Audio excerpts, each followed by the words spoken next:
Habari leo magazetini. Today in media. Aujourd'hui dans les médias. Uyu munsi mu itangazamakuru. Kuva kuwa mbere kugeza kuwa gatanu kuri Primo Media Rwanda.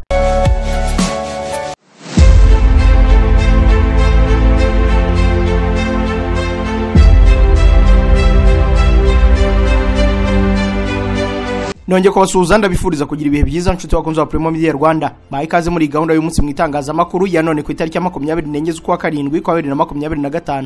Perezida Kagame yashyizeho abagize guverinoma nyuma yuko agennye minisitiri w'intebe mushya. U Rwanda, Kongo na HCR bemeranyije gukorana mu gucyura impunzi. Sena y'u Rwanda yasabye ko abaturage bo mu Rwanda bose batuye kubirwa bimurwa uretse abo ku Nkombo.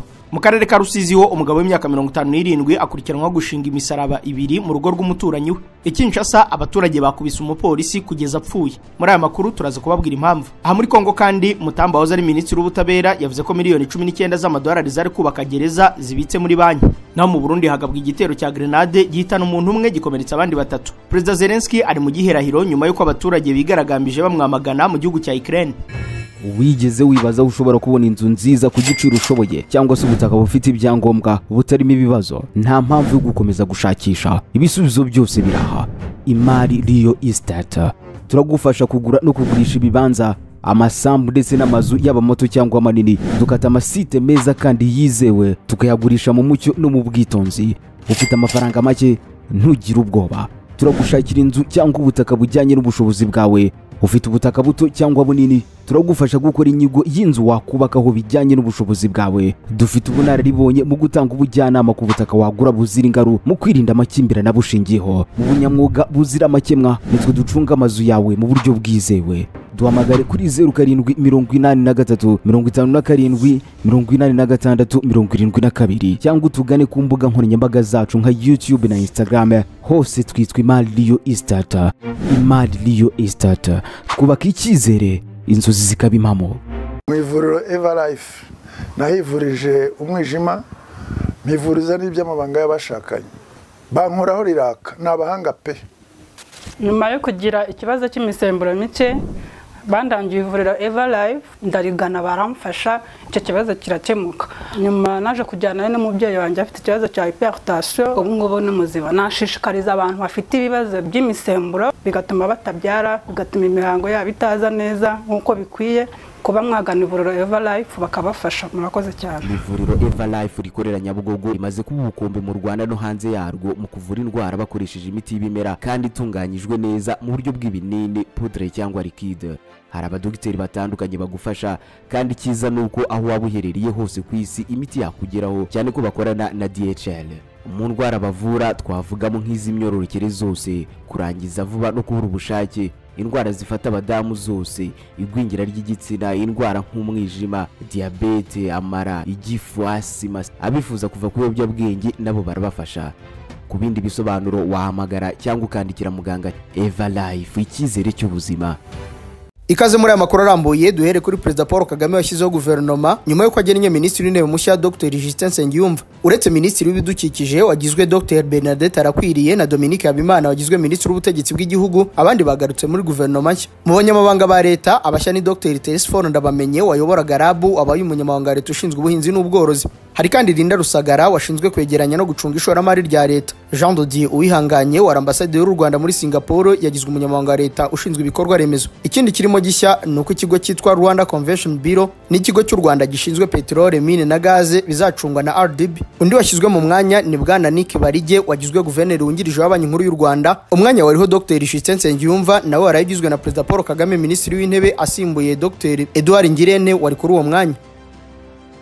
Rwanda, Kongo na HCR bemeranyije gukorana mu gucyura impunzi. Guverinoma y'u Rwanda, iya Repubulika ya Demokarasi ya Kongo n'ishami ry'umuryango w'abibumbye rishinzwe impunzi bemeranyije gufatanya mu bikorwa byo gucyura impunzi z'abanyekongo n'abanyarwanda zibyifuza. Uyu mwanzuro washyizweho umukono na ambasaderi w'u Rwanda muri Ethiopia Charles Kalamba, minisitiri w'umutekano w'imbere muri Kongo Jacques Shaban n'intumwa ya HCR Laouf Mazu ubwo bahuriraga Addis Abeba mu nama yo kuri uyu wa kane. Washingiye ku masezerano impande zombi zagenanye ku itariki ya 17 z'ukwa kabiri kwa 2010 ku masezerano y'amahoro ya Washington u Rwanda rwagiranye na Kongo ku itariki ya 27 z'ukwezi gushize kwa gatandatu, n'amahame ya Doha Kongo n'ihuriro AFCM 23 bagiranye ku itariki ya 19 z'uku kwa karindwi. U Rwanda, Kongo na HCR bemeranyije ko impunzi 600 z'abanyarwanda ziri mu nkambi y'agateganyo ya Goma zizacyurwa vuba mu gihe hashakishwa ibindi bisubizo birambye ku mpunzi bishyigikiwe n'ubuyobozi bwemewe muri Kongo. Byemeranyije gushyiraho uburyo bwatuma ibigo by'ubutabazi byoroherwa no gufasha impunzi gutaha zitekanye, kubahiriza amahame y'amategeko mpuzamahanga kandi ubuyobozi bwemewe n'amategeko bw'u Rwanda n'ubwa Kongo bukubahwa. Impande zose zumvikanye ko kugenzura neza imyirondoro n'ubwene gihugu bw'impunzi zifuza gutaha ari ngombwa mu rwego rwo kwirinda ibibazo birimo no kuba hari uwabura ubwene gihugu. Kugira ngo impunzi zitaha zisanga mu baturage, U Rwanda, Kongo na HCR byemeranyije ko zikwiye guhabwa inzu zo kubamo, gufashwa kwiga, gufashwa mu mibereho, ubuvuzi, kubarurwa ndetse zigafashwa muri gahunda z'ibihugu zijyanye n'iterambere. U Rwanda, Kongo na HCR byemeranyije ko hazajya habaho izindi nama zizajya zitegurirwamo ibikorwa byo gucyura impunzi, hanasaranganywa amakuru.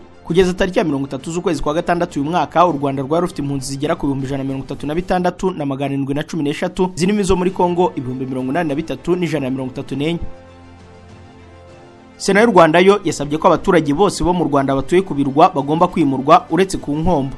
Inteko rusange ya Sena yavuze ko ikirwa cya Nkombo aricyo gikwiye guturwa cyonyine mu gihe ibindi birwa 13 bisigaye byose bikwiye kwimurwaho abaturage kuko bitujuje ibyangombwa. Komisiyo y'imibereho y'abaturage n'uburenganzira bwa muntu ari nayo yasuye ibi birwa ivuga ko yasanze ibirwa 12 yasuye bituwe n'abaturage bagera ku 6,909 bakaba bakwiye gushyirirwaho uburyo bwo kubimura buhoro buhoro, hakazasigara ikirwa kimwe cya Nkombo gituwe n'abaturage 18,637 kikagira ibikorwa remezo, inzego z'ubuyobozi n'iz'umutekano nk'ibyo usanga mu mirenge yose y'igihugu. Perezida wa Komisiyo, Senateri Umuhire Adri, avuga ko mu ngendo bakoze basanze abatuye mu birwa bafite ibibazo by'ibikorwa remezo, amashuri adahagije ndetse ngo ntibagira umuriro w'amashanyarazi n'amazi meza. Komisiyo isanga inzego zose zirebwa n'iterambere ry'imibereho y'abaturage, izirebwa n'ibidukikije n'ishoramari zikwiye gukorera hamwe mu kwita no kugenera umwihariko buri kirwa. Hagakorwa ubushakashatsi bugamije kwerekana uburyo byabungwabungwa nuko byabyazwa umusaruro mu gihe bitagituwe.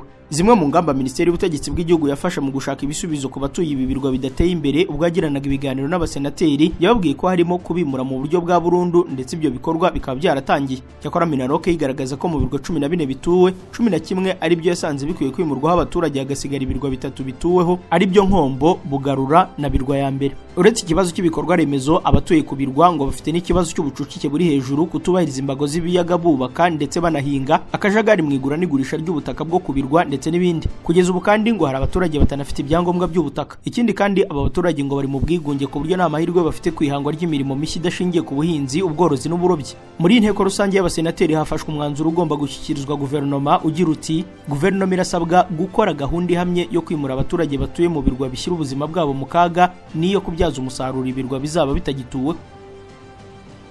Mu yandi makuru, Muhizi wari umaze imyaka 3 afunzwe azira kubeshya Perezida Kagame yagizwe umwere. Urugereko rw'urukiko rukuru ruherereye mu karere ka Nyanza rwagize umwere Muhizi Anatole wari waratawe muri yombi azira ibyafashwe nko kubeshya umukuru w'igihugu.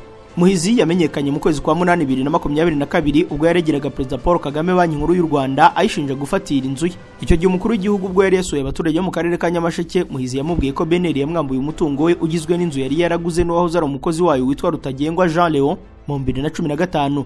Nyuma ngo yo kubaza muri RDB bakamubwira ko iyo nzu itari ingwate ya banki. Nyuma y'iperereza ryakozwe n'urwego rw'ubugenzacyaha RIB byagaragajwe ko Muhizi yabeshye umukuru w'igihugu ndetse arafatwa, atabwa muri yombi, aranafungwa. Mu kwa 11/2022 nibwo yatangiye kuburanishwa ndetse nyuma we na Maître Katisiga Rusobanuka Emile bari muri dosiye imwe baza gukatirwa imyaka 5 y'igifungo n'urwisumbuye rwa Muhanga. Byari nyuma yo kumuhamya ibyaha bibiri yaregwaga birimo cyo gutesha agaciro icyemezo cy'inzego z'ubutabera no gukoresha inyandiko mpimbano. Muhizi cyakora nyuma yaje kujurira kiriya gifungo mu rukiko rukuru urugereko rwa Nyanza. Kuri uyu wa kane rero bwasomwaga umwanzuro w'ubujurire bwe, urukiko rwemeje ko bufite ishingiro runahindura icyemezo cy'urwisumbuye rwa Muhanga cyari cyajuririwe mu ngingo zacyo zose. Urukiko rwemeje ko Muhizi Anatole na Maître Katisiga Rusobanuka Emile bose nta cyaha na kimwe kibahama, rutegeka ko uriya mugabo wari ufungiye muri gereza ya Muhanga itarekurwa nyuma yo kumugira umwere. Mu karere ka Muhanga ho ubuyobozi bwafunze inyubako y'ubucuruzi. Ubuyobozi bw'akarere ka Muhanga bwafunze inyubako y'ubucuruzi iri mu mujyi rwagati buyiziza umwanda ukabije uyigaragaramo. Inyubako y'ubucuruzi bitiriye nyirayo Jacques iherereye mu mahuriro y'umuhanda uri imbere ya Banki Nkuru ya Kigali BK. Umuyobozi wungirije ushinzwe imibereho myiza y'abaturage mu karere ka Muhanga Mugabo Gilbert yabwiye ikinyamakuru Umuseke ko bakoze amagenzura abiri basanga muri iyi nyubako huzuyemo umwanda mwinshi cyane mu bwiherero.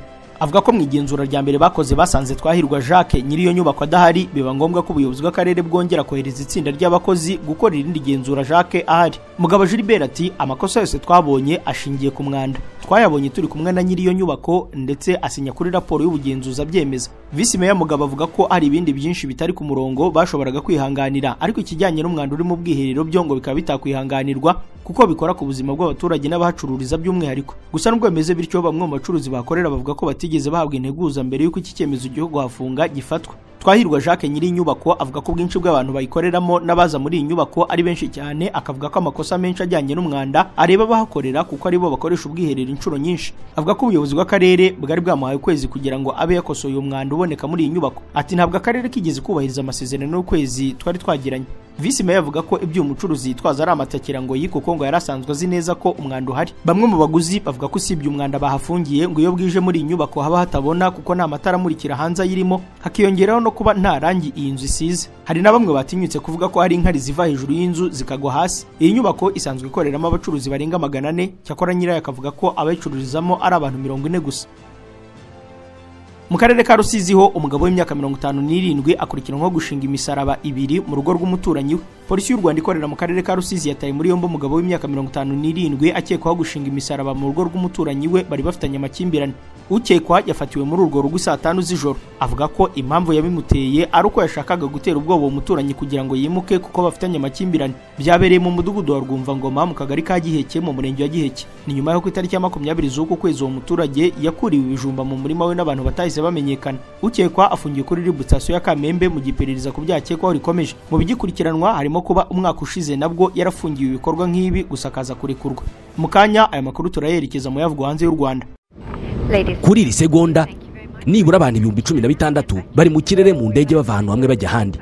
Kuzenguruka isi bisigaye byoroshye ku buryo uko turi miliyari 8 dusa naho turi abaturanyi kubera uburyo bwo gukora ingendo bisigaye bikorwa. Ikibazo nuko gutegura urugendo bigora, gukora reservation ya tike y'indege, gushaka visa, ubwishingizi bw'urugendo. Amahirwe twagize nuko hari abantu bazobereye muri ibi bintu kandi biyemeje kudufasha. Abantu nka Ireme Travel Agents Limited, kompanyi nyarwanda iri mu zambere muri service zo gutegura ingendo, ubukerarugendo no kwakira abantu. Kompanyi yemewe n'ihuriro mpuzamahanga ry'ubwikorezi bwo mu ndege IATA. Niba wifuza kujya mu mahanga ku mpamvu izarizo zose, icyo bigusaba ni ugutekereza urugendo rwawe gusa, ubundi ukegera Ireme Travel Agency bakagukorera reservation ya tike y'indege, bakagufasha gushaka visa, bakagukorera reservation ya hoteli, bakagukurikiranira ibya assurance y'urugendo. Iyo uturutse mu mahanga cyangwa sujyayo bagufata ku kibuga cy'indege ku giciro cya 50% cy'abandi babikorera. Ku bantu bari kure kandi bashobora kwishyura hakoreshejwe ikoranabuhanga online payment, tuguha link ubundi ukishyura. Ireme Travel Agency ikorera mu mujyi wa Kigali muri Mike mu nzu yo hasi mu muryango wa G41.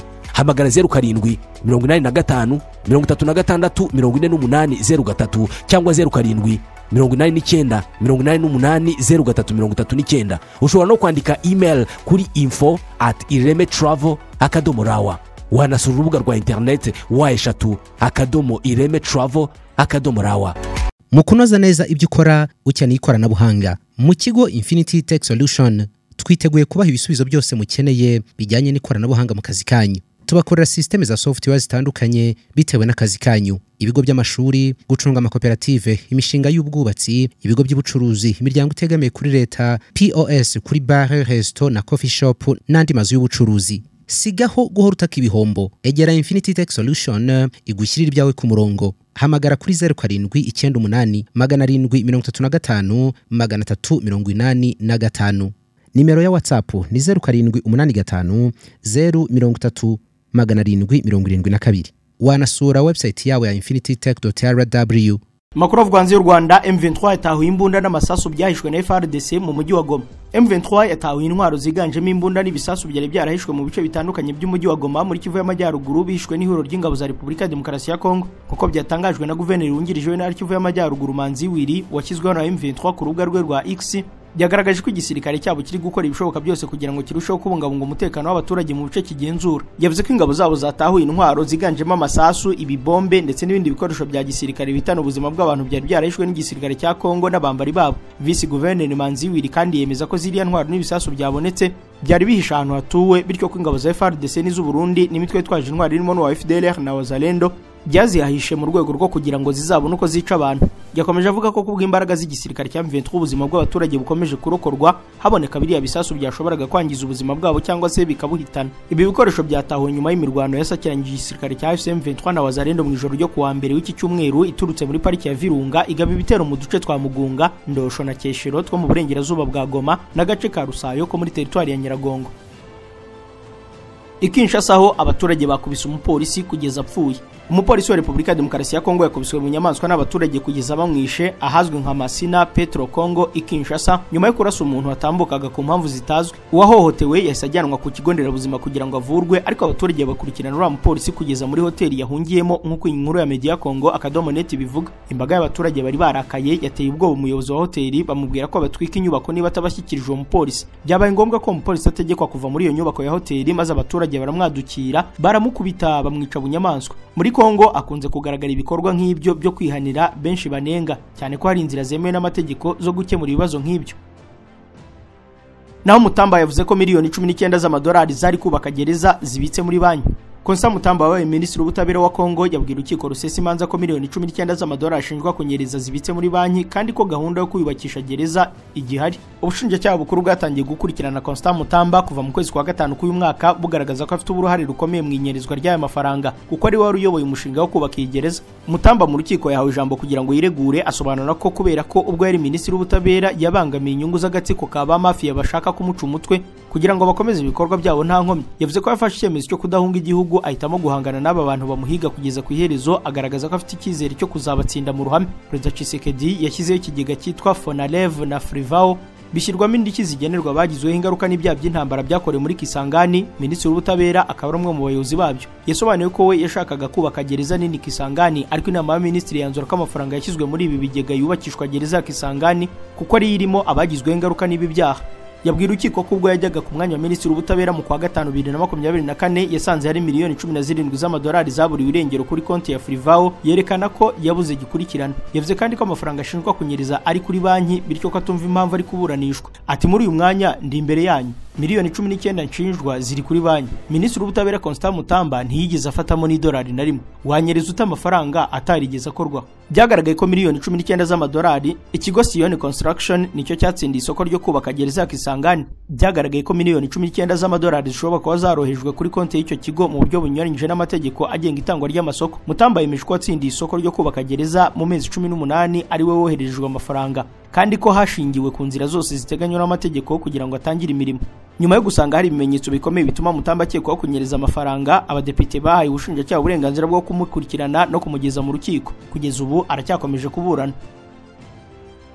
Amerika yabujije leta ya Kongo gukorana na FDLR. Leta zunze ubumwe za Amerika zabujije ubutegetsi bwa Kongo gukorana n'umutwe w'iterabwoba FDLR, zibwibutsa ko uwo mutwe wafatiwe ibihano. Ni ubutumwa bwatanzwe n'umuvugizi wa Minisiteri y'Ububanyi n'Amahanga ya Amerika Tammy Bruce ubwo yasobanuraga uruhare rw'igihugu cye mu kugarura amahoro muri Kongo no mu karere muri rusange. Tammy Bruce yibukije ko mu ngingo zikubiye mu masezerano y'amahoro Rwanda na Kongo basinyanye ku itariki ya 27 z'ukwa gatandatu gushize babifashijwemo na Amerika, harimo gusenya FDLR no gukuraho ingamba z'ubwirinzi u Rwanda rwashyizeho. Yavuze ko Amerika isaba Kongo guhagarika ubufatanye n'umutwe witwaje intwara Amerika na Loni byafatiye ibihano kandi igakurikirana abakorana nawe. FDLR ni umutwe washinzwe n'abahoze mu ngabo zatsinzwe, intera hamwe ndetse n'abanyapolitike bahoze muri leta ya Habyarimana bagize uruhare muri jenoside yakorewe abatutsi mu 1994. Mu gihe yitwaga Ariri yagabye igitero muri pariki ya Bwindi mu 1999 yica abantu 9 barimo abakerarugendo babiri b'abanyamerika. Iki gitero nicyo cyatumye Amerika iyishyira ku rutonde rw'imitwe y'iterabwoba.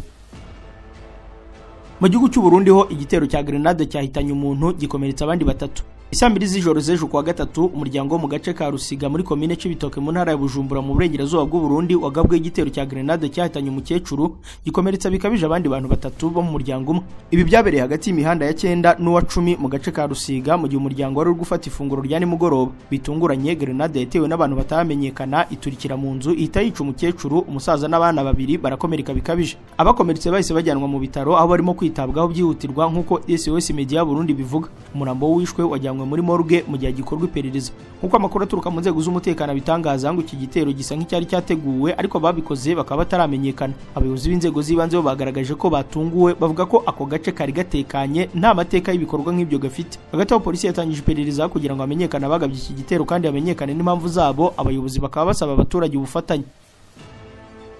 Tukira mu Burundi, Minisitiri w'Intebe w'iki gihugu yatorewe kuba umusenateri.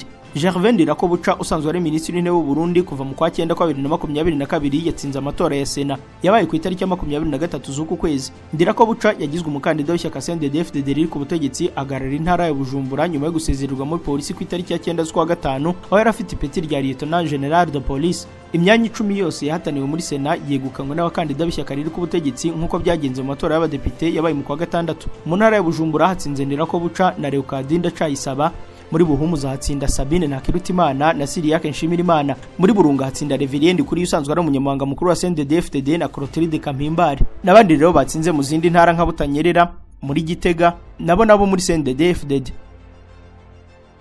Muri Leta Zunze Ubumwe za Amerika, Emmanuel Macron yarize umusesenguzi wita umugore we umugabo. Perezida w'Ubufaransa Emmanuel Macron n'umugore we Brigitte batanze ikirego muri Amerika bari gumwanditsi n'umusesenguzi Candace Owens bamushinja gukwirakwiza ibihuha bivuga ko umudamu wa mbere mu Bufaransa ari umugabo. Mu kirego cyatanzwe mu rwisumbuye rwa Delaware, ba Macron bavuze ko uyu munyamerika Owens yakoze ubukangurambaga bwo gusebya ku rwego rw'isi no gutoteza ubudahwema ku nyungu z'umuntu ku giti cye kugira ngo yamamaze podcast. Umuryango wa Macron uvuga ko kimwe mu binyoma byagarutsweho na Owens harimo ko Brigitte Macron yavutse ari Jean-Michel Trogne kandi ngo iryo ari izina rya musaza we. Barashinja kandi Owens kuvuga ibinyoma ko Emmanuel Macron yashyizweho nka perezida w'Ubufaransa mu rwego rw'umugambi w'ibanga w'ikigo cy'ubutasi cy'abanyamerika CIA. Inyandiko y'ibirego 22 kandi irasaba indishyi zitasobanuwe nk'uko iyi nkuru ya Euronews bivuga. Iki kirego biravugwa ko ari urugero rudasanzwe rw'umuyobozi ukomeye ku isi ureze umuntu kumusebya. Perezida wa Leta Zunze Ubumwe za Amerika Donald Trump yatanze ibirego byinshi arega kumusebya, harimo n'icyo mu cyumweru gishize yareze ikinyamakuru The Wall Street Journal.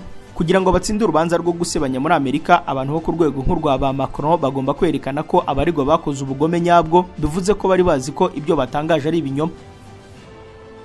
Dukomereje muri Ukraine, Zelensky ari mu giherahiro nyuma y'aho abaturage bigaragambije bamwamagana. Perezida Volodymyr Zelensky wa Ukraine yaheze mu rungabangabo nyuma yo kubihumbi by'abanya-Ukraine bakoze imyigaragambyo yamagana imyanzuro ye nyuma yo kwasinye itegeko rigabanya ubwigenge bw'ibigo birwanya ruswa muri icyo gihugu. Nyuma y'iryo tegeko yasinye ku mugoroba w'itariki ya 22 z'uku kwa karindwi, abantu ibihumbi bateraniye mu mujyi wa Kiev, Lviv, Dnipro n'ahandi bamagana iyo myanzuro bavuga ko itegeko rishya rizagarura igitugu kandi ko rishobora kudindiza imanza zirebana n'abakekwaho ruswa. Bamwe mu bigaragambya bari bafite ibyapa byanditseho ko ababyeyi babo atari ibyo bapfuye baharanira, abandi bamwita umwanzi n'andi mazina mwandagaza. Mu ijambo rye kuri televiziyo y'igihugu, Zelensky yavuze ko izo nzego zizakomeza gukora ariko ko zikeneye amaboko kugira ngo zihangane n'igitutu cy'Uburusiya. Yanenze imikorere y'inzego zirwanya ruswa, avuga ko hari imanza zidindira ndetse izindi zikamara imyaka n'imyaniko zitaraburanishwa. Nubwo Zelensky avuga ko izo mpinduka zigamije ibyiza, ariko benshi barabifata nk'impamvu itumvikana nubwo icyo gihugu kiri kwitegura ibiganiro bigamije guhosha intambara kimazemo imyaka n'Uburusiya.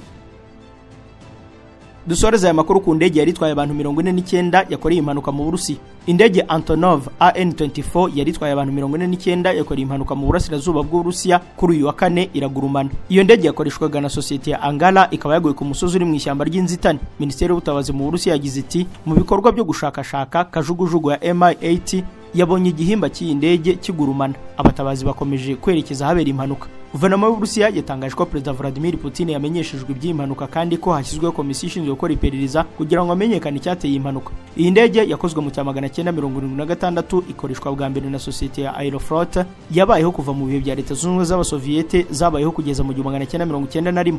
Inshuti bakunzi wa Primo Media Rwanda, inkuru y'impanuka y'indege mu Burusiya niyo dusoreje gahunda y'umunsi mu itangazamakuru ya none ku itariki ya 24 z'ukwa karindwi kwa 2025. Nge ni Jean Dodier Kanijabo, ndabashimiye ko mwana mudukurikiye, ndabararikira gukomeza kurinda ibiganiro bikuru urubuga. Mugira amahoro. Machegalia Vocational Training Center MVTC, ishuri ry'umuryango mpuzamahanga udaharanira inyungu Fondazione Machegalia Onlus, rikigisha imyuga n'ubumenyingiro mu gihe gito. Amezi 6 burangije kwiga ugahita ujya mu kazi. Bigisha gutwara no gukanika ibinyabiziga, amategeko y'umuhanda, gusudira, gutunganya imisatsi, ubwubatsi, ubudozi, gufotora no gutunganya amashusho, indimi n'amahugurwa kuri mudasobwa. Nzamagana y'urubyiruko rwiza amashuri abanza rugakomereza muri Machegalia Vocational Training Center. Uyu munsi bakaba bari mu kazi, abandi ari abakoresha. Iri shuri riherereye mu murenge wa Ririma mu karere ka Bugesera. Fondazione Machegalia Onlus yashinze iri shuri itanga inkunga cyangwa scholarship zo kuryigamo ndetse n'izo kwiga mu zindi kaminuza ku rubyiruko rwo mu karere ka Bugesera rutishoboye. Iri shuri rifite amacumbi ku bahungu n'abakobwa, rigatanga n'amafunguro ku biga bataha n'abacumbikirwa. Ntabwo tuzi icyo hazaza haduhishiye, gusa icyo tuzi ni ukuhategura ariko kwiga muri Machegalia Vocational Training Center.